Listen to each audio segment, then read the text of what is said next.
Chapter 31. Irigoyen Sector, San Martin System, San Martin. 550 Alabama Boulevard, Ciudad Libertador.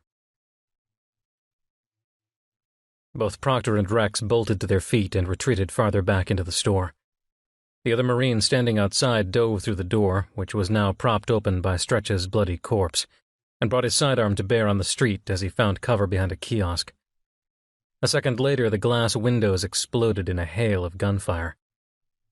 Rex grabbed Proctor's arm. "Into the office!" She let him pull her through the door of the office, even as a constant pounding of assault rifle fire ripped the showroom to shreds. "Corporal, get in here!" she yelled at the Marine crouched behind the kiosk. He was peering around it, squeezing off a few rounds as he found targets. "Multiple hostiles incoming!" he yelled, firing off 3 more shots through the broken windows. A hail of gunfire answered him. Rex yelled in her ear, "Come with me!" She shrugged him off. He pushed the desk to one side and ripped up the shag rug from the floor, revealing the outline of a trap door. "Come!" he repeated, pulling the door up by an exposed hook. More gunfire. "I'm not getting in there," she yelled, scanning the room for anything she could use as a weapon, even as she scoffed at herself for the thought. What was she going to do? Throw an Employee of the Month plaque at someone holding an assault rifle? "It's not a room, it's a tunnel. Grangerites have been persecuted for years, and I've always kept an escape route just in case." He held out a hand. His face looked terrified, but honest. "Damn it." "Corporal, get in here, that's an order!" she yelled out into the showroom before grabbing Rex's hand. She let him lower her into the passage under the floor.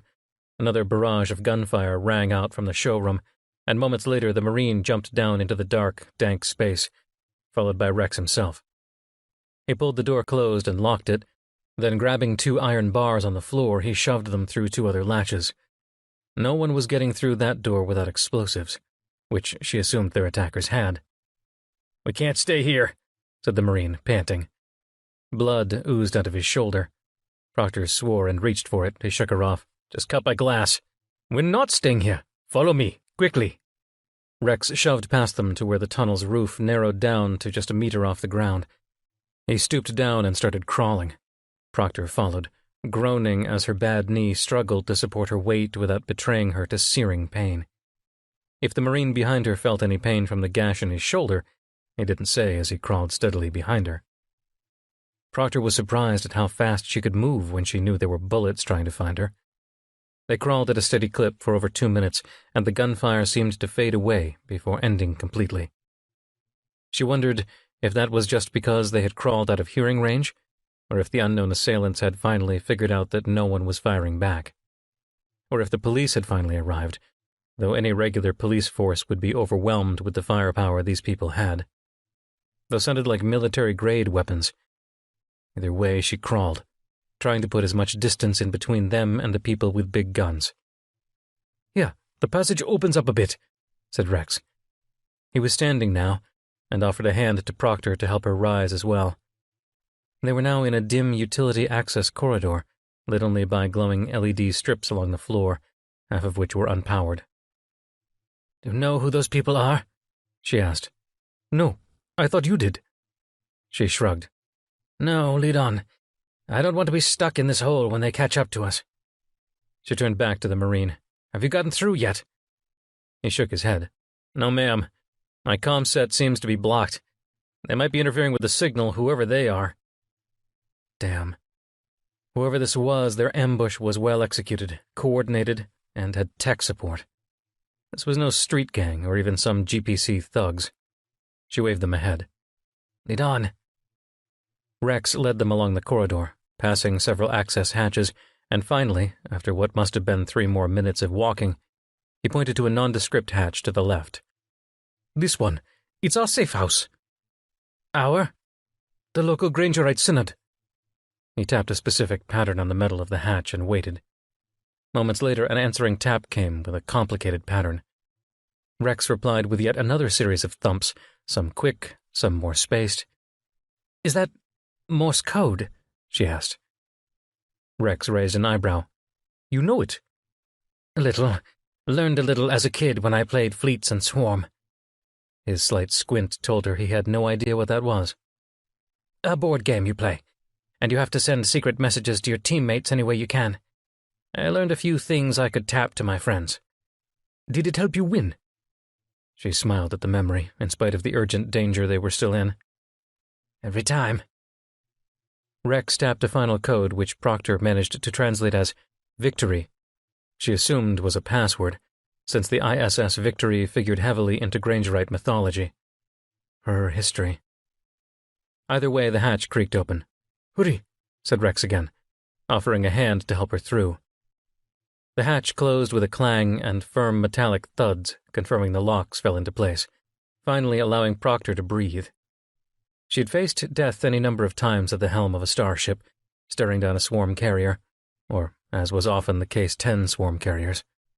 But facing such visceral, immediate danger as a gunman aiming for your head was an entirely different feeling. A faceless, nameless, inhuman enemy wanting her dead was one thing. It was another entirely to be targeted by another human, the name, face, and actual ideologies, however warped they were.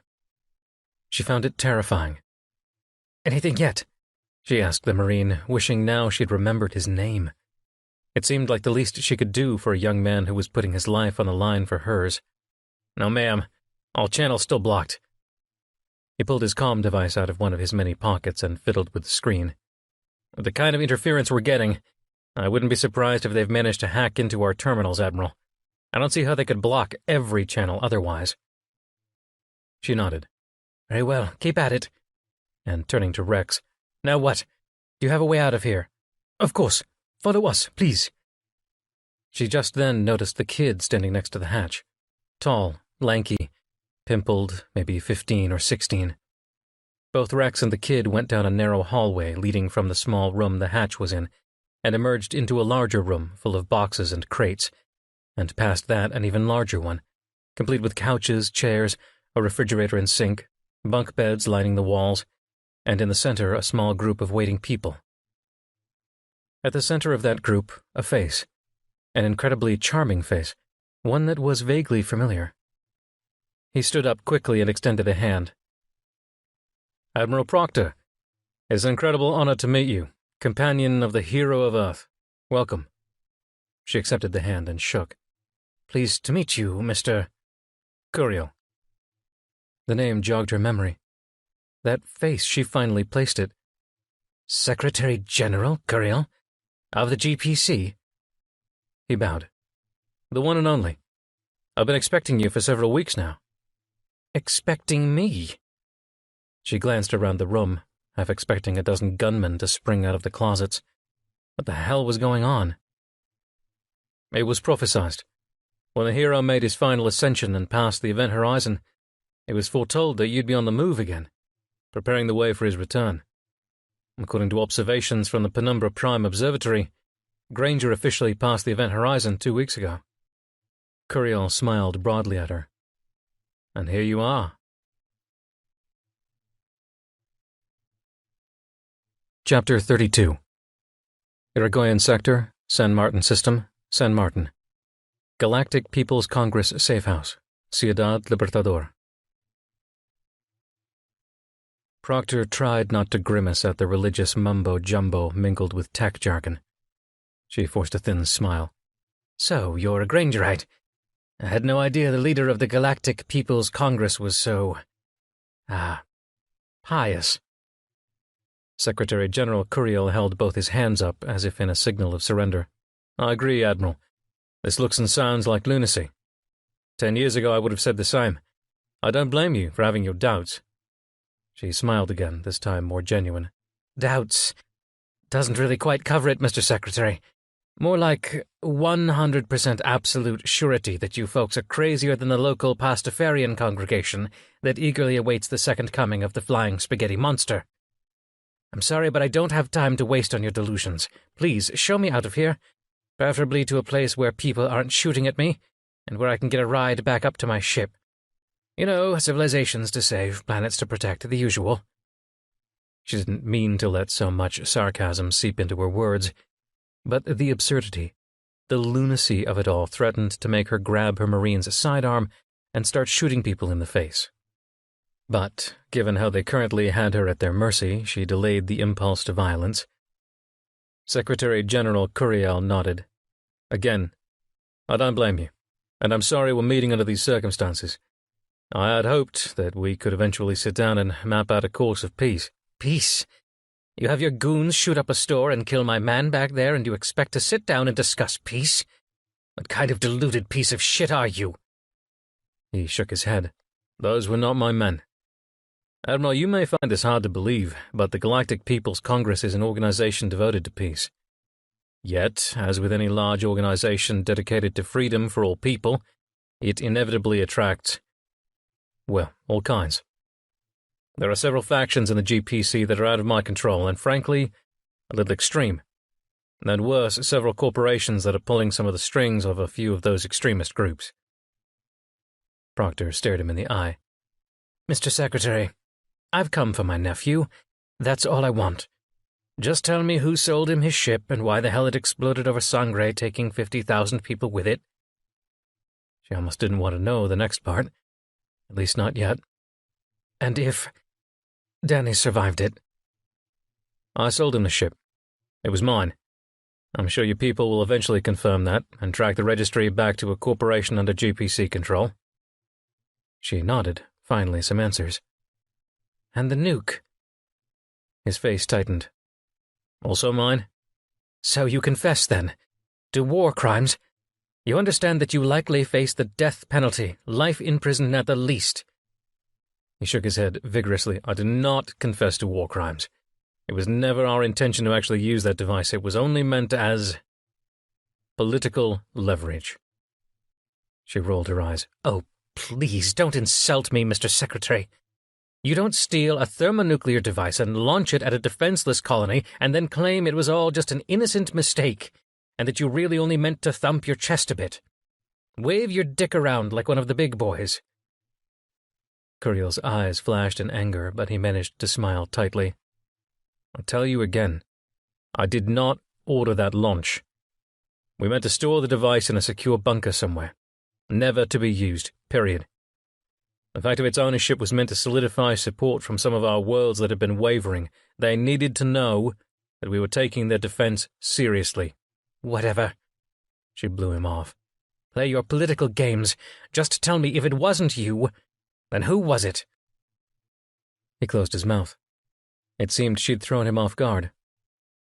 I don't know. Please, she scoffed again. I'm telling you I don't know. Could be the Russian Confederation, she waved a dismissing hand. Unlikely. After the Swarm War, they retreated into themselves. They don't get into galactic politics anymore. They care about their own worlds, and that's it. Yes, but some of their worlds have rather large populations of GPC loyalists. What, do you think they bombed Sangre and tried to make it look like you, so that the rest of the GPC worlds would be scared off from supporting you? Like a false flag operation? Sounds a little absurd. Beyond far-fetched. He shrugged. It's not like they've ever hesitated to engage in such tactics before in their history. But like I said, I don't know. That's just a hunch. But I'll allow that it might be a bad hunch. Clearly. She glared at him, then looked around the room at the others. A collection of men and women, some of whom seemed to be his aides. Others, she guessed, were just there for the spectacle of seeing the hero's companion. And several looked like security. Good. At least that might mean they'd be safe from whoever was aiming for her head. Admiral Proctor, when I heard you were here, I had to meet you. Not only for the faith aspect of it all, but for the very reason you have mentioned. Danny Proctor went silent shortly before the Magdalena Issachar plunged down into the atmosphere of Sangre de Cristo. I want to know why as much as you do.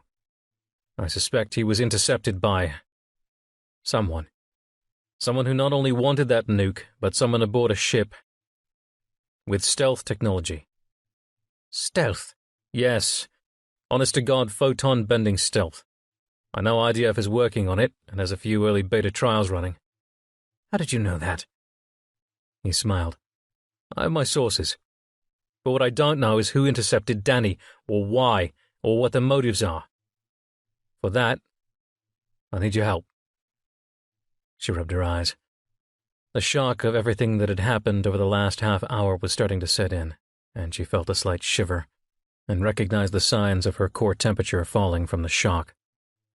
How can I trust you? Tell me why I should trust you. Convince me. He swallowed. I can't. But if I was going to kill you, I'd have already done it. Out of the corner of her eye, she saw her Marine go tense. She held up a hand to steady him. I need more than that. You're telling me I should trust you because you haven't killed me? Fuck you. He stroked the stubble on his chin. He was not especially tall, but actually quite striking, with a natural charisma that Proctor was not surprised at, given his position. It would take someone of remarkable charisma to convince so many people to devote themselves to such a deluded cause. All right. I'll give you our other nukes. She tried not to shiver. Other nukes? How many do you have? 9. We stole 10, and with the loss of the one over Sangre, I'm starting to doubt their security and the wisdom of even having them. As a show of good faith, I'll give them to you. All of them. But what I want in exchange is, well, trust, for one, and cooperation. We need to figure out who is behind Sangre. Otherwise, both your goals and mine will go unrealized. You don't know what my goals are. I do. He stared at her, and for the first time his smile was genuine. You're the companion of the hero. Your goal is the same as mine, to save humanity. Our means are different, of course, as are, I suspect, our definition of the word save. But I don't doubt your goal, nor should you doubt mine. He paused, pointing upward toward the ceiling as if to indicate an unseen enemy out in the deep of space. But if we don't figure out who is working against both of us, then humanity falls. She slowly nodded. It was a distraction, of course. She was in this to save her nephew and for extra credit to save Earth. Getting involved in galactic politics, she was done with that. Fine. 9 nukes for my cooperation in the investigation. Excellent, he said with a broad smile which faltered slightly. Except I should clarify. I can give you 8 nukes, now, and the 9th to come soon. Damn it, she knew there was a catch. When?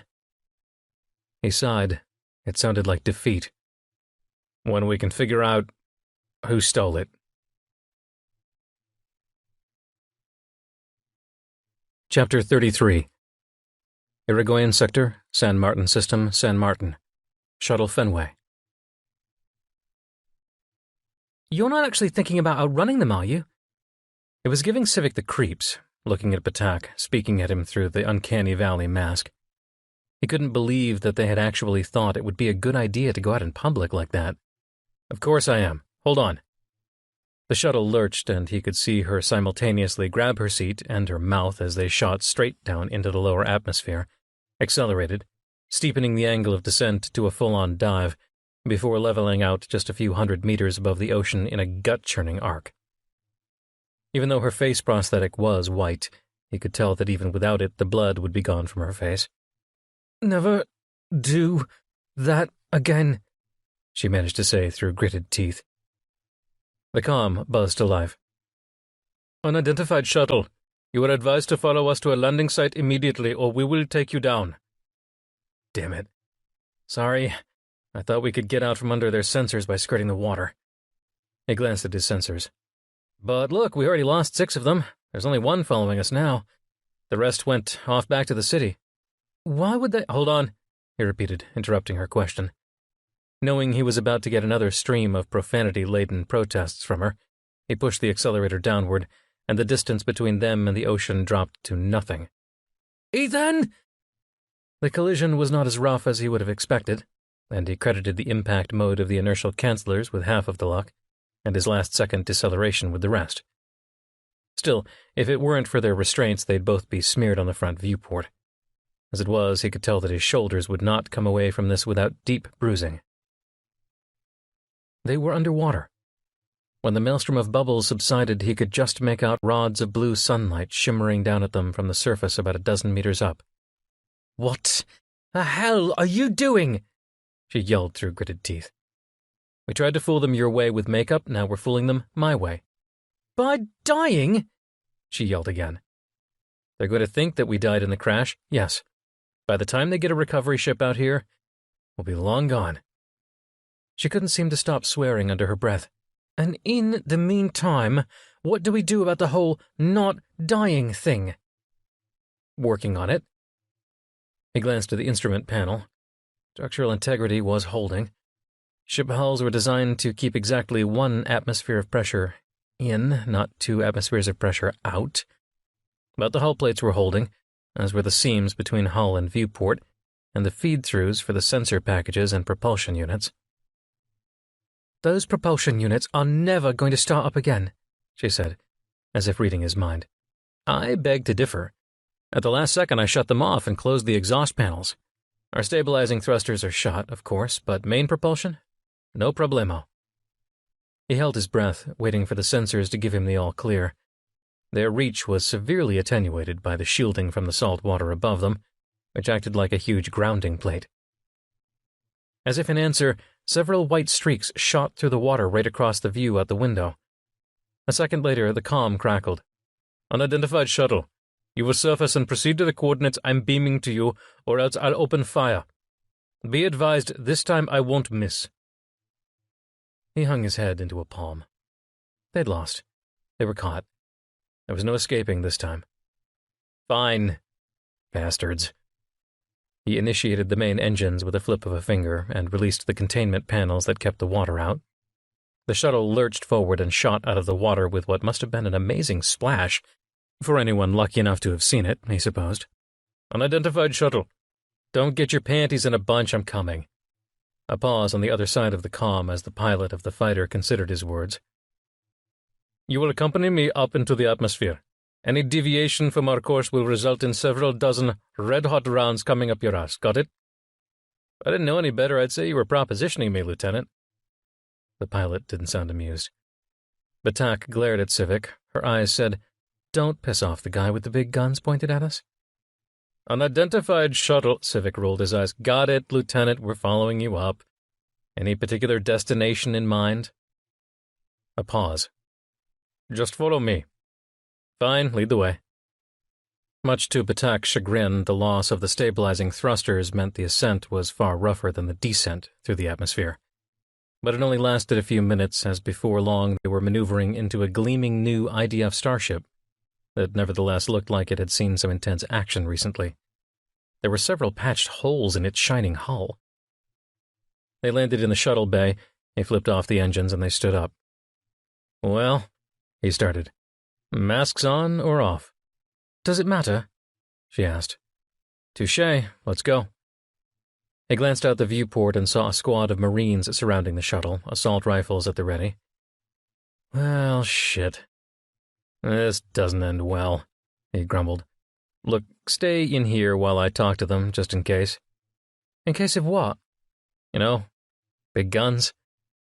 He flashed a lopsided smile he didn't quite feel. The ramp lowered and he descended with his hands in the air. A pair of Marines sprang forward and slapped cuffs on his wrists and pushed him away from the ramp towards the exit. "There's a civilian in the shuttle. She has nothing to do with this, just an innocent bystander." "Get them in the brig. Questions can wait," said a familiar voice over the comm speaker. Civic glanced around for its source as it continued, "And get that shuttle out of the way. The Admiral will be here in a moment. I'm just on my way to go get her." Civic saw him, up in the CIC overlooking the fighter bay. "Dad?" Captain Vals's eyes widened, and he stared at him for a moment before rushing out of the CIC, down the stairs, and marched straight toward him, fire in his eyes. He looked Civic over and reached out to tear the mask off. It hurt more than he thought it would. His father glared at him and cleared his throat. "Lieutenant Ethan Civic, you are under arrest." He turned to the Marines. "Get his ass in the brig." "For what?" Civic protested. Valls reared on him, Civic worried that he'd punch him like last time. "For being an utter dipshit asshole and breaking any number of IDF regulations, and possibly for murder." But I... Valls held up a hand to cut him off. "No more excuses, Ethan. Time to stop running from responsibility." He turned and marched back to the CIC. Take them to the brig. Chapter 34. Irigoyen Sector, San Martin System, San Martin. Galactic People's Congress Safe House, Ciudad Libertador. You don't know where your damn stolen nukes are? Proctor struggled to contain her anger. She was no longer half tempted to grab her Marine's sidearm and blow Curiel's face off. She was full-on two-halves tempted. Curiel held up his hands defensively. Just one of them. And in my defense, it's the one that was least operational of the 10. Without some serious technical skill, that thing is staying inert. He trailed off as if realizing how stupid he sounded. She raised an eyebrow at him. Though, the bad news is it's a MIRV. 15 actual warheads on it. She swore.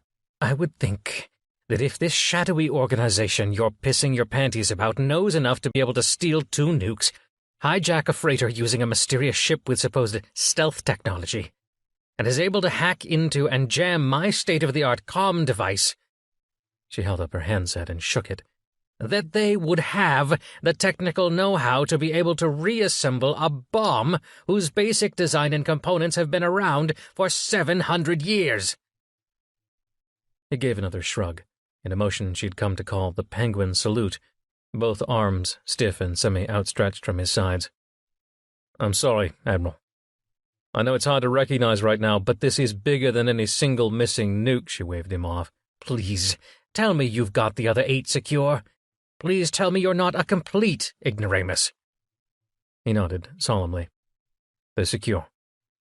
My best, most trusted people are guarding them until we can offload them into your capable hands. Well, thank God for that. She glanced around at his entourage, most of whom were shifting uncomfortably on their feet, apparently unaccustomed to seeing their boss browbeat like this. Except for the few that were obviously not there in a state capacity, but rather because they were highly ranked within the Grangerite faith, if that was the right word. Those people were watching her with near adulation. Apparently she'd met their expectations. Good. Maybe that would make them more pliable. Are the nukes here, on San Martin? Yes. Good. I'll take them off your hands within the day if I can manage it. First, I need to get to the Independence. Have the authorities responded yet? Is the street safe? She turned to her Marine. Have you gotten through yet? Making progress, ma'am. Looks like whatever they're using to hack into our system is finally running up against active countermeasures from the Independents. Our IT team must be fighting back. She turned back to Curiel. I want everything you have on Danny. Everything on his ship, sensor data, ship logs, maintenance reports, comm traffic logs, dossiers on his shipmates. And I understand he had a girlfriend who you may know. His eyes narrowed. Had? She's dead.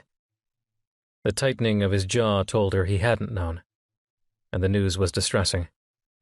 What? She continued. Was she a plant? She worked for Admiral Mullins at CENTCOM Bolivar. Was she one of yours, too? He nodded. Not exactly loyal to the GPC, or to IDF for that matter. She was complicated. That's why Danny liked her, I suppose. But she'd feed us info occasionally, and I know she'd do the same for Mullins. So if she wasn't loyal to you or to Mullins, who was she loyal to? He shrugged. There's an awful lot you don't know, Mr. Secretary.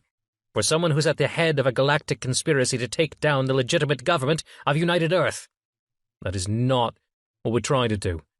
We want independence and self-determination, freedom. He glowered at her. We've had enough of your wars, dying for your nationalistic causes. You try to make us hate the Russian Confederation, the Chinese, the Caliphate, and their leaders get their people to hate us back. It's a circle of hate, Admiral. Spurred on by those in power. Those with the most to lose if it all comes crashing down and the truth exposed. And we want out. We want off the merry-go-round. Oh, please. She had no idea what else to say to such paranoid lunacy. Oh, please. I've been saving Earth from slimy shit aliens since you were a snot-nosed, whiny kid wishing he were tall enough to play with the big boys." He was about to protest, but she cut him off before he even started. "No, I'm not getting into a political argument with you. You get me the nukes before the day is out, and you get me that data, and I'll think about cooperating with you to help track down these people aiming for my head." He glanced at his people. The aide closest to him shrugged, as if they were silently continuing a conversation. "We honestly have no idea why they're targeting you, Admiral. Whoever they are. It's clear to everyone that you're only back in the game because of the mystery ship, and that your goal is to save Earth. Again. Why these people would be opposed to that, I can't say." She wanted to say, "Well, clearly someone doesn't want me to save Earth, dumbass." But one of the other men chimed in. She assumed he was not one of the aides, but rather one of the Grangerites, from the worshipful expression on his old, wrinkled face.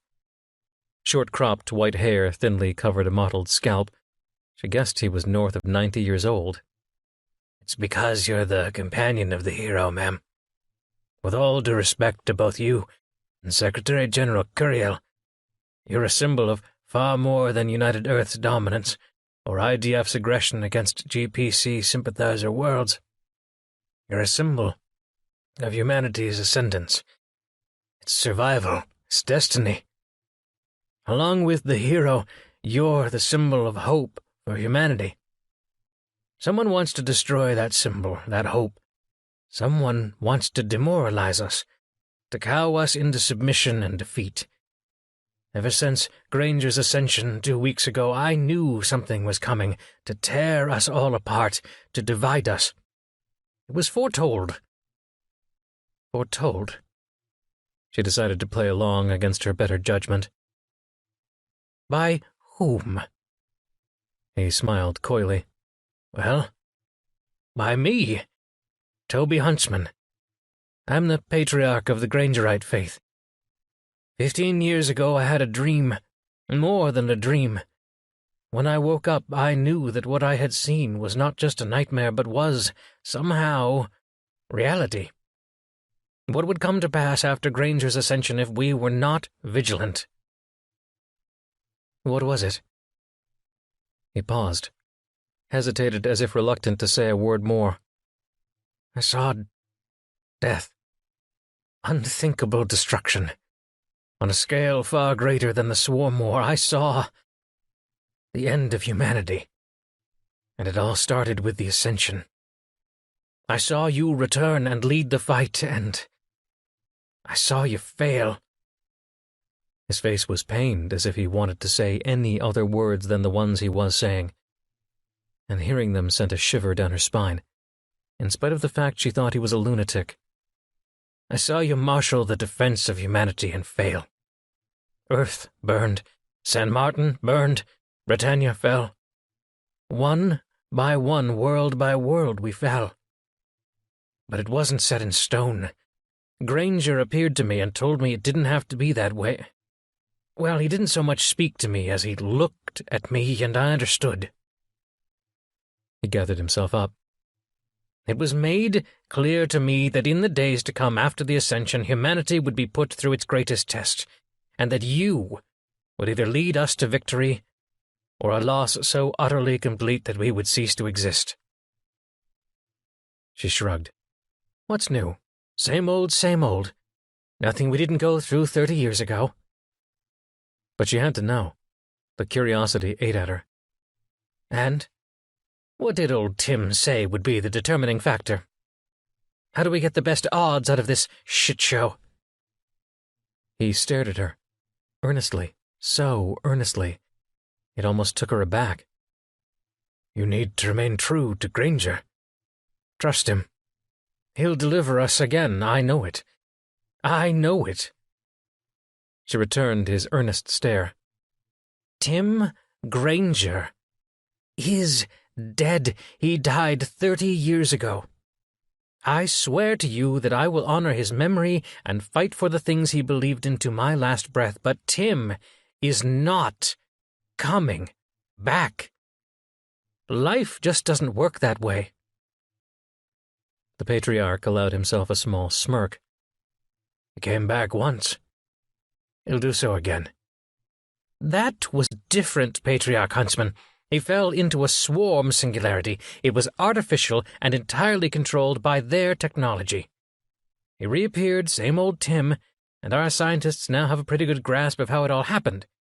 He did not die and come back. He went through a frickin' wormhole. Well, if it weren't for the ban on singularity research, we could probably reproduce the whole event."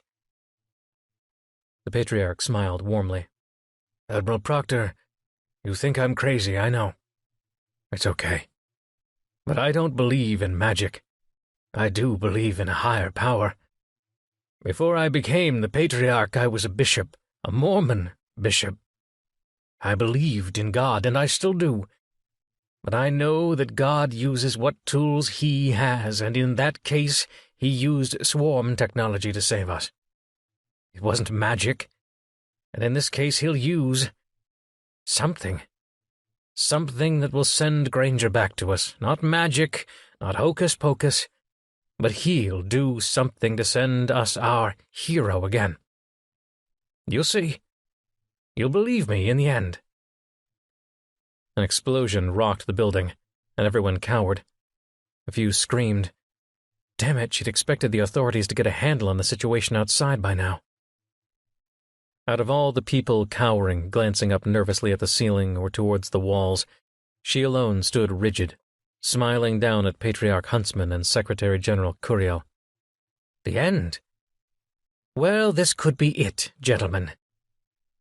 Then the far wall, lined with bunks, boxes, and supplies, exploded inward. Proctor fell behind an overturned table, shoved there by her Marine, who aimed his sidearm towards the gaping hole in the wall. Chapter 35. Irigoyen Sector, San Martin System, San Martin. Galactic People's Congress Safe House, Ciudad Libertador. Admiral Proctor squinted through the dusty darkness of the room and watched Rex crawl over to her and the Marine behind the table. Everyone else had sought cover, and Secretary General Curiel's security detail had taken positions on either side of the gaping hole in the wall, shooting at targets outside the building she couldn't see. Nor did she try to see. "We can get you out through the way we came," said Rex, wincing as a few rounds struck the ceiling nearby. She shook her head. "I'll take my chances with these guys," she said, indicating the soldiers leaning out of the hole. Somehow they'd produced a few military-grade assault rifles, probably from the storage crates lining the walls. At least it wasn't just her Marine with his sidearm, though which she wouldn't give for 100 IDF Marines right now. One of the soldiers fell back through the hole, cursing, bleeding from his shoulder. An aide to Curiel scrambled over and pulled him back from the wall and into the cover of another overturned table. The door burst open, and several more soldiers replaced the men who'd fallen. A hail of gunfire peppered the opening in the wall, and the GPC soldiers responded in kind. Proctor covered her ears. Oh God, this could be it. A powerful, pulsing whine managed to pierce through the tumult of the gunfire, even through her hands pressed against her ears. It grew louder and louder, until finally something blazed past the opening in the wall, and Proctor only caught a glimpse of it before it passed. It looked like an IDF fighter. Another darted past the building, and Proctor heard the unmistakable sound of high-caliber gunfire coming from the fighters. She hadn't heard that sound in decades. Usually fighters fired their guns out in the silence of space, but these two were having a field day out in the street, making pass after pass, and eventually the assault rifles fell silent, either because they couldn't be heard over the constant rumble of the fighters' guns and engines, or because the unknown assailants wielding them were being mercilessly mowed down by shells meant to take out other fighters and capital ships. Something chirped nearby. Her Marine looked up in triumph, holding the comm device. "Finally got through, Admiral. The jamming is gone, and IT up on Independence broke through the hack." She nodded, grabbing the handset. "This is Proctor. What's the situation?" "Good to hear your voice, Shelby. Hold on." It was ballsy, and it sounded like he was in a fighter or a shuttle. She didn't know whether to thank him or berate him for putting his life at risk when he should be sending his lieutenants, not himself, a captain, into the fight. The hell was he thinking? One of the fighters outside shot past again, firing its guns, and she heard the unmistakable sounds of exploding buildings nearby. She glanced over at Curiel. I thought this was your safe house. He nodded angrily. We've been compromised. More than I thought. Clearly. The gunfire had ceased completely. Ballsy's voice blared through the handset again. I think we got the last of them. I've got half my squadron patrolling the streets for 3 blocks in either direction, and all our Marines are down here now, with another 5 units Admiral Tigre sent over. I'm sending a shuttle in to pick you up. It's going to nudge up right against that hole. My boys and I will provide cover while you jump in, just in case we missed any hostiles. Wait, you're not only down here, but you're piloting a fighter? What's gotten into you? He grunted. Protecting my Admiral and my friend, Shelby? Couldn't trust the job to anyone else. Who the hell are they, Ballsy? Who's shooting at me? Ballsy grunted as he swung around the building. Clearly wasn't used to the G-forces of a fighter, especially one flying in a gravity well. Still working on that. They managed to hack into our network and basically used your comm device to track you. Took Mumford forever to break through and block them. And the municipal police force is just overwhelmed. Apparently there were a dozen other disturbances around the city at the same time they ambushed you. So the city's force was stretched thin. Hold on, coming in now. Can you see it? She peered around the table and saw the shuttle descend down from the sky and hold station right next to the hole, hovering a dozen meters off the ground. She hadn't noticed until then that she was on the 3rd floor of a building. She hadn't even remembered climbing stairs. Okay, Shelby, go. Shuttle's in position. I'm circling overhead with 4 other birds and 50 Marines are in the street below. Nothing is getting by us for the next 60 seconds. Go! She eyed the gap between the building and the open shuttle door with apprehension. It was only a few centimeters, but it was a long way down. Can't the shuttle just land and I'll go down the stairs like a normal person? Negative. The situation is still fluid. I'm getting you out of there now while we have them confused and on the run. Whoever they are. Fine. She stood up, tapping her Marine's shoulder and motioning her head towards the shuttle. He ran ahead and stood by the hole as the shuttle's engine whined from the effort of hovering against gravity. Before she stepped over the gap, she looked around the jumbled mess of a room. Where's Curiel and the Patriarch? One of the Secretary General's Marines answered, Taken to safety, ma'am. She rolled her eyes. Such a gentleman. From behind the table she had been hiding behind, Rex was watching her. She nodded a farewell to him and an implied thank you for his help. He nodded back. Tell him I'll be in contact shortly, and that if he reneges, there will be swift hell to pay. She jumped. Chapter 36. Irigoyen Sector, San Martin System, San Martin. Bridge, ISS Independence. Proctor could barely contain her anger during the bumpy ascent through the atmosphere up to the Independence, and was still seething when she descended the ramp in the fighter bay. Ballsy and his fighters had preceded her by just a few minutes, and he was waiting for her when she got out. I want answers, she said, storming past him, aiming for the doors and beyond the bridge. She nearly steamrolled over a young yeoman who was bent low over a power receptacle on the deck. His floppy hair bounced as he pulled out of the way at the last second. Normally she'd stop to apologize, but she was too angry at getting almost killed to remember social niceties. Sorry, ma'am, he stammered, and gave a quick salute before returning to his work. She nodded a quick acknowledgement to the young man, before continuing on towards the bridge. Answers, Ballsy, I want them. He fell into step next to her. Me too. What the hell happened? Who were you talking to ruffle so many feathers? And guns. He fell into step next to her, tossing his helmet to one of the flight crew. Curiel. Ballsy did a double take. You're kidding. She glared at him. Does this look like a face that kids? His eyes darted up to her forehead. Shelby, you're injured. Again. We're stopping by sickbay. She felt her head, and the hand came away with a small spot of blood. Like hell we are, it's nothing. Bumped my head. Before I go anywhere near a doctor, I want to know who the hell that was, and I want them neutralized. How the hell can I save civilization as we know it when we've got a bunch of thugs taking pot shots at me? The elevator doors barely opened in time to keep her from bumping into them. As the lift carried them to the bridge, she filled him in on everything Rex had told her about Danny and the Magdalena Issachar, and everything she'd learned from Curiel and the Patriarch Huntsman and his Grangerite devotees. Vols puffed air incredulously. Unbelievable. I just can't fathom anyone worshipping an old fart like that, even if it is Tim. And the ambush? What did Curiel have to say about it? Those people were way too well equipped to just be some street thugs. I think Secretary General Curiel is not entirely in control of his own insurgency. The wheels are coming off the GPC, and I think he's not even in the driver's seat. The doors opened to the bridge, and she eyed Vols before stepping out. But someone is, Ballsy. Hold on, he said, reaching out to her arm before she entered the bridge. Just so you know, we picked up my son, Ethan, down on San Martin. Don't worry, it wasn't related to what happened to you, he added when he saw her reaction. But he was on a stolen shuttle from Bolivar. Was apparently on watchdog when it blew. What you want to know? What the hell is he doing here? By shuttle, that's far. No idea. Haven't had time to ask him. We're still not close. She sighed and touched her forehead to make sure the wound had stopped bleeding. Ballsy, you're going to have to let go of that. He's your damn son. I know, he grunted. He's a reckless jackass, but yes, I know. Proctor shrugged and started moving towards the open doors of the bridge. Apple doesn't fall far from the tree, I guess. She turned back to smile. Thanks for the rescue, Ballsy. Now get to the CIC and get me some answers.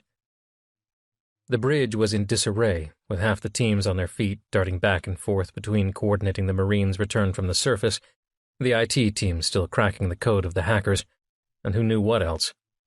Admiral on the bridge, said the Marine standing at attention. Admiral, said Commander Yarbrough, relief spreading across his face. Good to see you're safe. What's our status? She strode to her seat. She didn't know if it was still the adrenaline rushing through her veins or what, but she didn't even have a hint of a limp. No, the pain was still there, except rather than wince from it, she was letting it fuel her anger. Raina Scott was at the ops station, coordinating auxiliary systems repair efforts. Grime and scorch marks covered her uniform, but she otherwise looked like she was finally back in her element, repairing starships after battle. Her face lit up into a wrinkled smile when she saw Proctor. Good to see you in one piece, Shelby. Engines and power plant back up to green. Patched our holes and we're ready to rumble. Proctor sat down and nodded at the chief. Thank you, Raina. She turned to Commander Yarbrough. What news from the surface? I've been in contact with Admiral Tigray and the municipal authorities. They've collected bodies from the scene, and it looks like the perpetrators are a mix. Some IDF, some GPC, some street thugs that look like they were used for cannon fodder. We're trying to track down how they hacked into our system. The fact that there were some IDF people on the ground, on their side, tells me we've probably got some IT people on their side too. All our systems could be at risk. She sat down, and her knee exploded in pain. Good. Did it piss you off, Shelby? Admiral, began QWERTY. Transmission from CENTCOM San Martin. It's Admiral Tigray.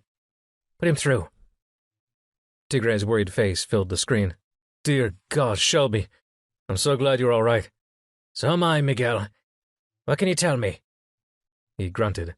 Not much. We're still in the middle of sifting through the rubble and apprehending folks, but I think it's pretty clear this was a fringe element of the GPC.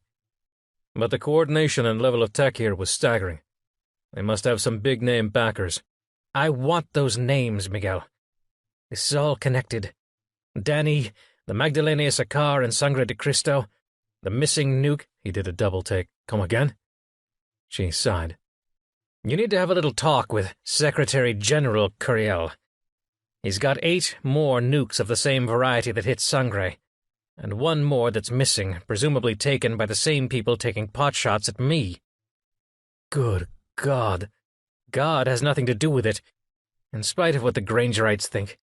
And if he does, he's certainly not good. Let me know when you have more, Miguel. I've got a lot going on here. He nodded. Very well.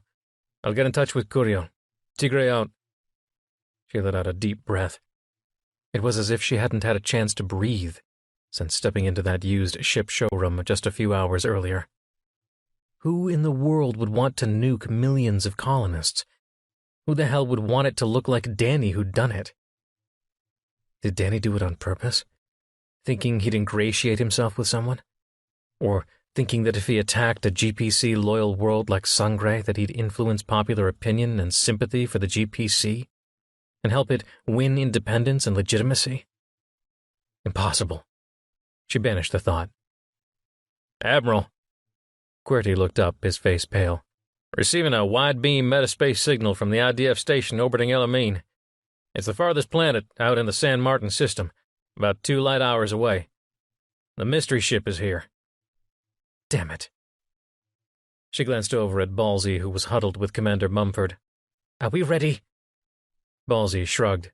We've been working on the new tactics. I guess we'll find out. Welterweight here sure thinks we're ready, though. Mumford looked like he wanted to contest the nickname, but only cleared his throat. I've been working on the, emotional projection issue, ma'am. I think I've figured it out. Well, enough to attenuate the signal. I've set up a regular EM grid across the hull, basically creating a thin metamaterial shield.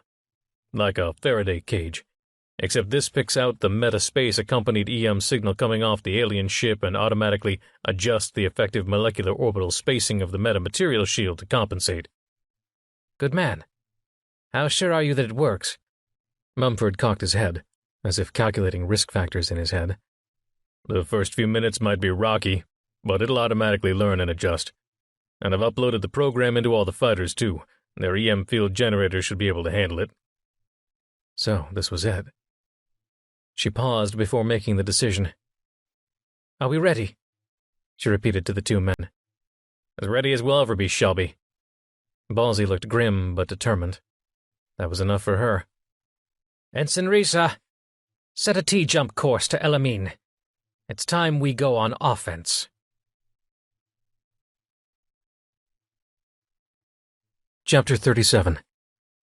Irigoyen Sector, San Martin System, Elamine. Bridge, ISS Independence. The T-jump made her less queasy this time, and Proctor wondered if it was just because she was acclimating to the process, or if doing such a short jump meant less spatial and temporal distortion.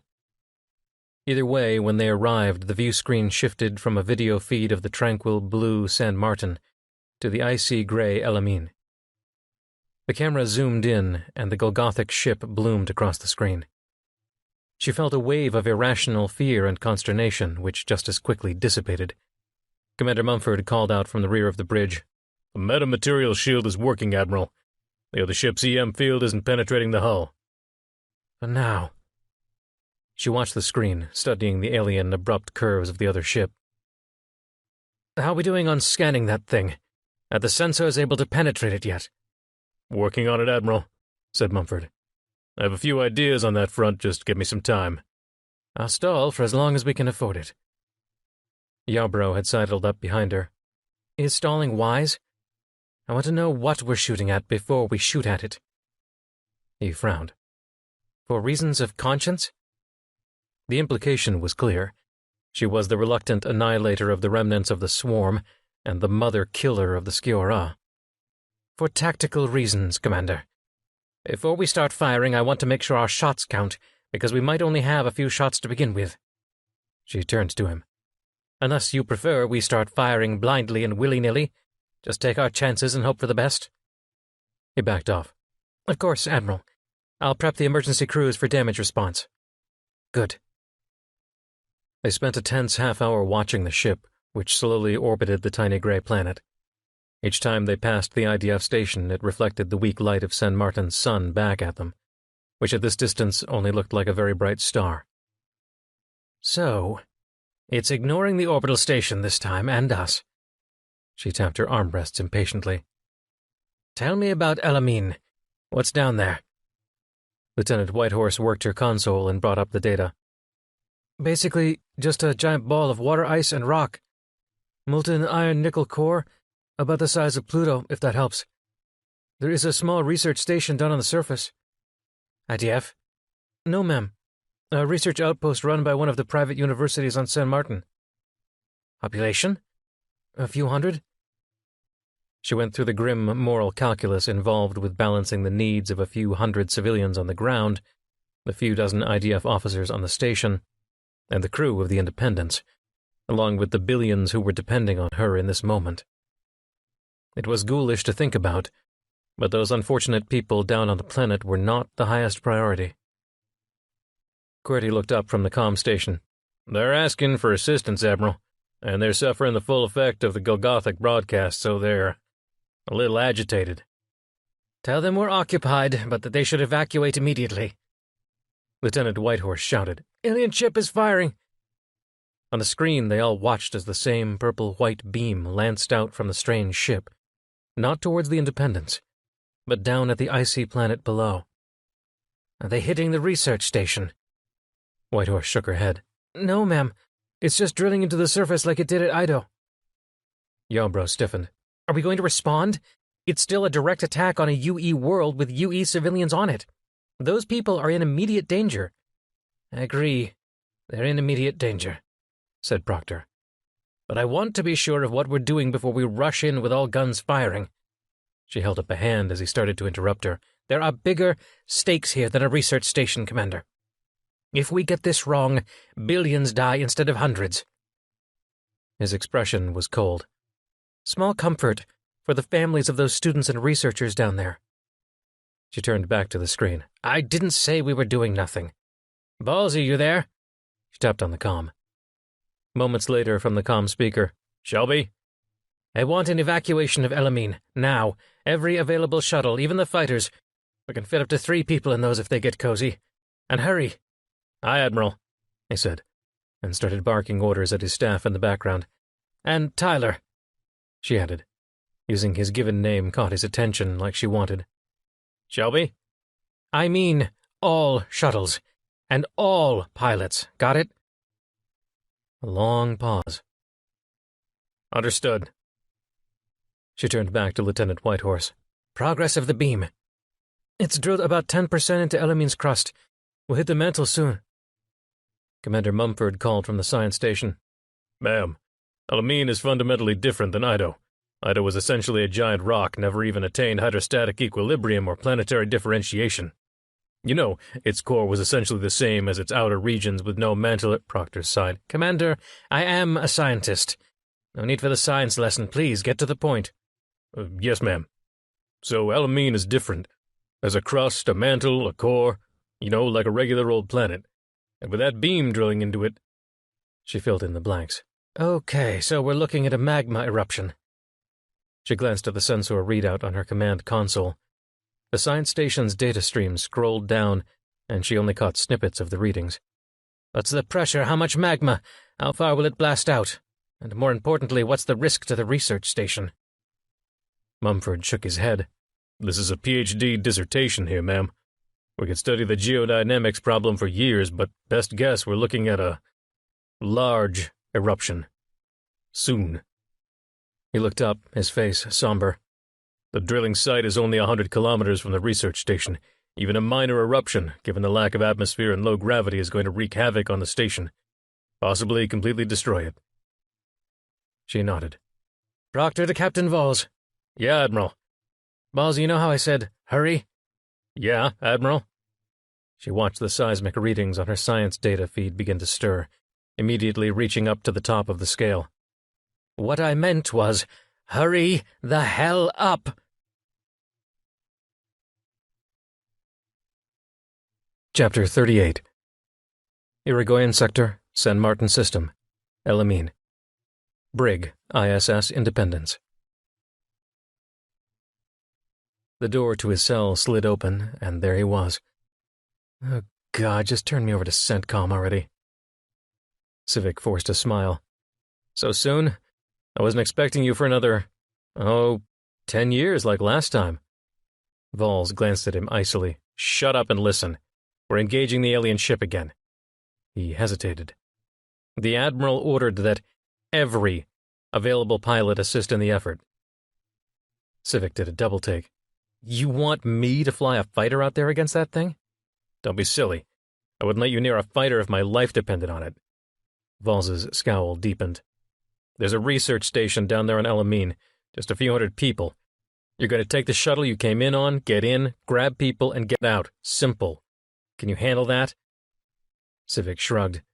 He desperately wanted to reach down into his boot for his metal flask, but remembered it was long since empty. Sounds easy enough. His father cocked his head at him, his eyes still hard as ice. Without getting anyone killed. Nothing fancy, just in and out. Civic glared back. How dare he? He bit off a curse and forced a painfully thin smile. Of course. It looked like Vols was expecting more verbal fireworks than that and almost looked disappointed, but after a brief, awkward moment he held out an arm indicating the door. They walked quickly, in silence, the 2 decks it took to get to the fighter bay. The shuttle he'd arrived in was sitting off to the side, its ramp descended, just waiting for a pilot. At the top, he stopped and turned to look at his father. Remember, in and out, nothing fancy, nothing heroic. You're there to save as many students as you can. Got it. He turned back towards the cockpit. And Ethan, Vols added, making Civic pause at the hatch. That EM field that brings out the crazies in people is active. We figured out how to shield the Independents from it, and we've modified the shuttle. But the people down there are going to be agitated, and you will be too. Be careful. Be careful? He tried to smile again. Thanks for the concern. I'll be fine. The hatch closed and he flipped the engines on before he could even sit down. 10 seconds later, he was soaring out of the fighter bay, still half dazed at the sudden turn of events. He'd spent the past hour in his cell wondering if his father had suddenly turned revolutionary, leading the GPC cause at the helm of a new warship. But his mentioning of the Admiral, there was only one Admiral to his father, told Civic that maybe he'd gotten lucky after all. There was no way in hell that Shelby Proctor was at the head of a multi-organizational galactic conspiracy. The giant gray orb of Elamine filled his viewport, and given how small the planet actually was, the visual told him they must be pretty damn close to it. In the distance, maybe 100 kilometers away, he could just make out the dot of the mystery ship and the shimmering purple-white beam that was boring into the surface. He aimed the shuttle down at the research station just a handful of kilometers away from the impact zone and punched the accelerator. There goes nothing, he breathed. The craft shot forward and the planet started growing even larger in the viewport, filling the entire area. Down below, several dozen kilometers away, he gulped as he saw bright red magma leap up out of the widening hole being dug by the alien's beam, and he knew that time was not on his side. Is that thing going to blow any time soon? He asked. The comm cracked. Yes, came his father's reply. Okay. He pushed down on the accelerator, maxing it out. Any advice? Hurry, was all his father said. The comm fell silent. Got it, he replied to no one. Okay, no atmosphere, so no brakes. Time to reverse thrust in. He glanced at the surface rangefinder. 3, 2, 1. He cut off the main thrusters and switched to the forward thrusters. The inertial cancellers took a moment to adjust, making his stomach churn a bit as the G-forces thrust him forward against the restraints, far more than the collision into San Martin's ocean had just an hour earlier. Oh, good thing Sarah isn't here. The research station loomed ahead. A small armada of fighters and shuttles from the Independents was in the process of either landing or taking off from the station's lone shuttle bay. The protective energy field holding in the air pressure shimmering each time a ship passed through. In the distance, kilometers away, the purple-white beam illuminated the entire landscape, casting long alien shadows over the ice rocks and craggy peaks that rippled away into the distance. He passed through the field and found an unoccupied spot to land on the deck.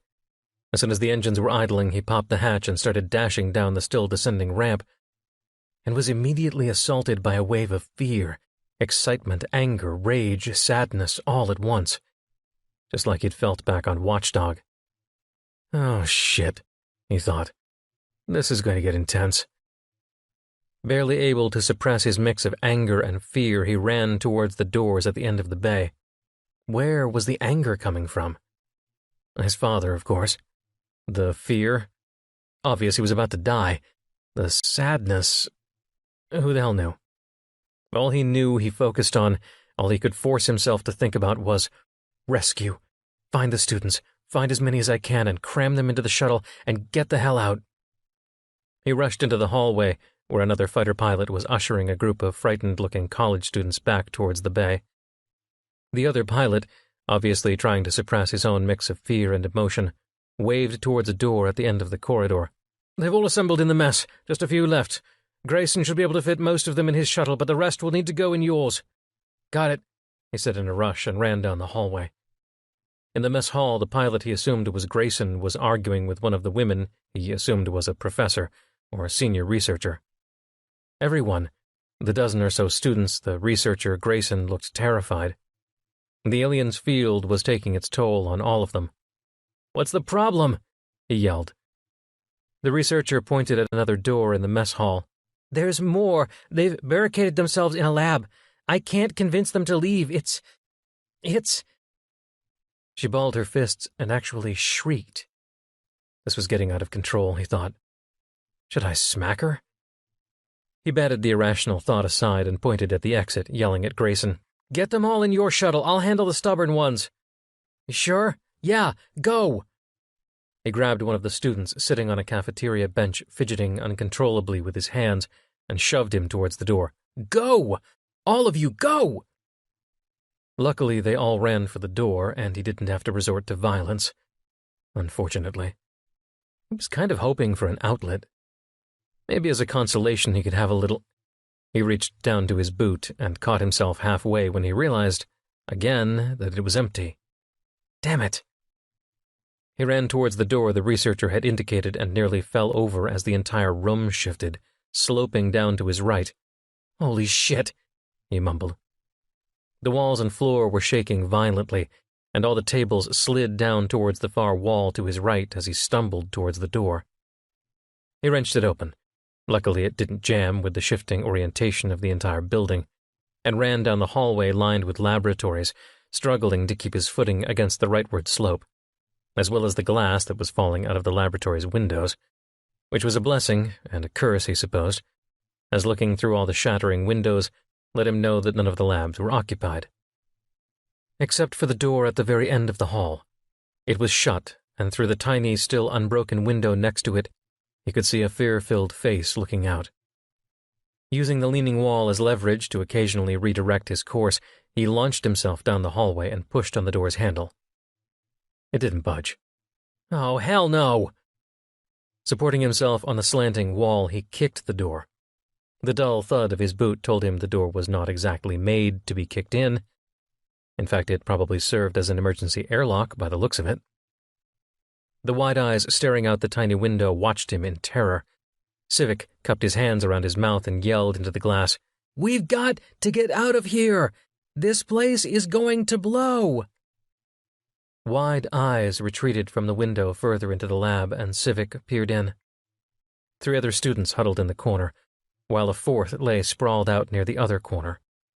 A pool of blood surrounded his head. "Oh, shit," he said. The building started to tremble again as another earthquake struck. His comm device crackled from his pocket. "Ethan, you're out of time," said his father. "The alien's hole is full on erupting now. Magma is jetting out into the sky like a fountain. You've got 1 billion tons of a hot lava rain incoming within minutes." "Double shit." He peered back into the room. "Okay. New plan, Ethan." One of the pair of students in the corner had thick glasses, and his eyes were flitting back and forth nervously. His mouth moved, as if he was mumbling under his breath, though for all Civic knew the kid could be shouting since he could hardly hear a thing through that window. The other kid in the corner only held his head in his hands, sobbing, while wide eyes paced back and forth. An idea struck him. "Ethan, you're a horrible, horrible man." He pounded on the window and wide eyes looked up, his eyes somehow getting even wider. Civic pointed to the corner. "Hey! That one! 4 Eyes! He's a fucking alien! He's gonna fucking kill you both!" Part of him, the juvenile evil half, wanted to laugh out loud as Wide Eyes and Crybaby both snapped their heads to look at 4 Eyes. And before he could even smile, the pair of them bolted towards the door. Civic was waiting for them. He reached down and picked up a piece of railing that had fallen onto the floor and brandished it behind his back, just in case. The door opened, and Wide Eyes burst out, followed by Crybaby. He concentrated, trying to keep all snark, all anger, all fear out of his voice. Anything more could set them off. The whole situation could go downhill very fast. He thought of the sloped floor beneath him. Well, further downhill.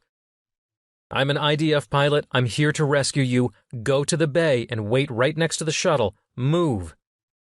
They both blinked wildly. Wide Eyes dashed off, making Civic relax his arm a little. Looked like he wouldn't be needing the piece of railing he was holding. But Crybaby just retreated to the corner in the hallway by the door and whimpered. Civic dropped the railing, grit his teeth against the raging emotions jumbling his thoughts, and took a step forward. He reached out and touched the kid's shoulder. Couldn't be more than 18. "Hey, what's your name?" "My name's Ethan." The whimpering paused. Nicky Epstein?" "Listen, Nicky." He squeezed the kid's shoulder. This one needed a softer touch than Wide Eyes, apparently. Good God, where the hell was that flask? "We've got to go. Time to run. Can you run?" He nodded quickly. "Good." He smiled and squeezed again. "Then run." He pointed down the hallway. "Run!" The kid swallowed visibly and ran. One more. The building rocked as if something had slammed into it. Shit! He dashed into the room and knelt down to check on the kid lying in his blood. The building shook again. He reached for the neck, feeling for a pulse. Nothing. His comm cracked again. "Ethan, now!" Four Eyes was still sitting in the corner, crying now. He ran up the slope of the floor, grabbed the kid by the wrist, and started pulling. Luckily, the kid let himself be led through the door and even managed to keep up through the hallway and into the cafeteria. But as he tried running past one of the cafeteria tables, the kid tripped on debris, slipped, and hit his head on the bench on the way down. Knocked out, cold. The building shook again as something else hit it. "Damn it!" he yelled, and bent over to lift the kid up. Four Eyes was rail-thin and light as a 10-year-old, despite the post-pubescent stubble on his chin. Civic, adrenaline-fueled, lifted the kid over his shoulders and resumed his sprint towards the bay. A voice blared out from his pocket. "Ethan, if you're pretending to be a hero when you should be getting people out, I'm going to—" Civic slapped his pocket and the comm flipped off. He ran towards the bay where, in the space beyond the shimmering force field holding in the atmosphere, he saw the unmistakable sight of giant balls of lava crashing down on the landscape all around them. "Well, kid, this is going to be a close one," he murmured. And he ran. Chapter 39. Irigoyen Sector, San Martin System, El Amin. Bridge, ISS Independence. Admiral Proctor nervously tapped her armrest. The Golgothic's purple-white beam continued drilling down into El Amin's crust, and magma was spewing out into the skies of the tiny planet. Hundreds of kilometers out in all directions, splashing down in great red globs all across the surface. Where they struck, ice explosively sublimed and steamed out into the non-existent atmosphere, like great, roiling white oceans that dissipated as they boiled off into the vacuum. "Any word from him?" The comm speaker nearby answered. "Haven't heard from him in a few minutes," said Vols. He sounded pissed. The magma eruption intensified. Vast showers of lava rained down, with several large globes slamming into one of the wings of the research station. Proctor stared at the screen. Something moved against the backdrop of the station and the rain of fire. Fast. "Is that him?" Lieutenant Whitehorse nodded. "Yeah, it's the shuttle." "Zoom in." She breathed a little easier. But not for long. The screen zoomed into the shuttle as it streaked away from the station, just as a giant globe of lava crashed into the landing pad of the shuttle bay. The entire station exploded.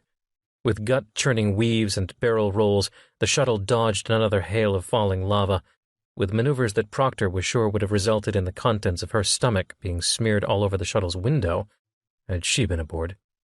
"That's—" began Ensign Risa at the helm. "That's incredible. I've never seen anyone fly like that." Proctor nodded in agreement. It was true.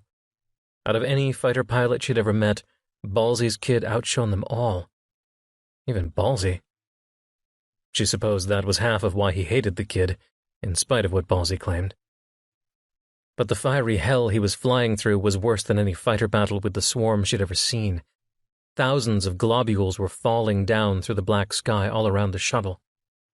And yet it still weaved, looped, darted, rolled, and banked its way through.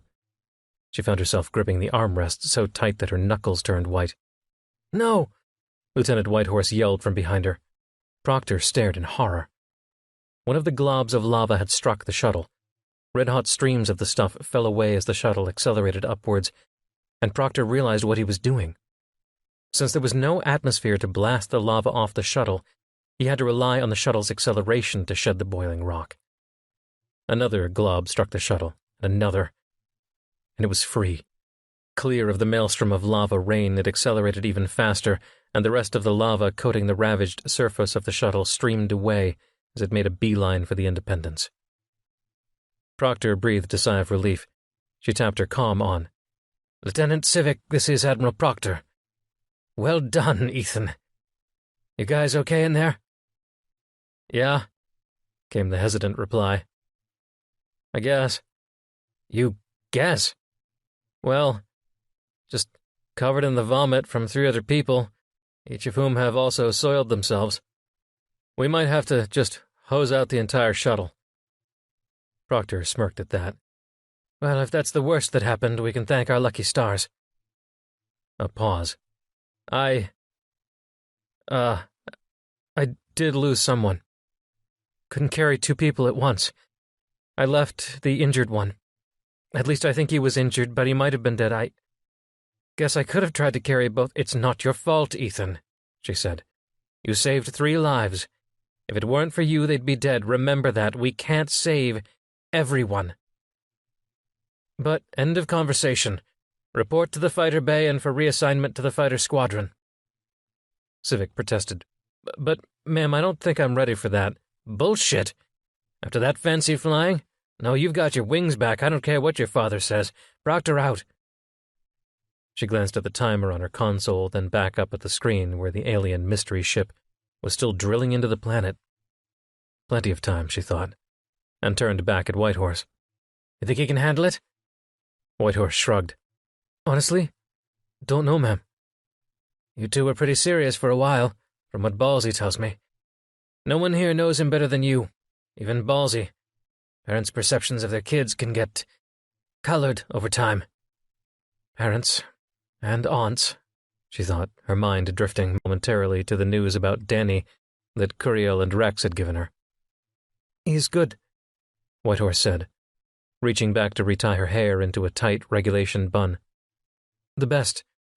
But his mental state, ever since his mom and stepdad?" She shook her head. "That changed him. Almost killed him. It was soon after that when I ended it between us. I just couldn't handle it anymore. There are some things you just don't come back from, accident or no." Proctor nodded. It reminded her of her little speech to Curiel about Granger. There are some things you just don't come back from. Black holes chief among them, she thought wryly. "He'll get over it. He has to. And the way I figure it, he just saved 3 kids. That evens the score." Proctor glanced at the timer again. "With all due respect, ma'am, I don't think it works that way," said Whitehorse somberly.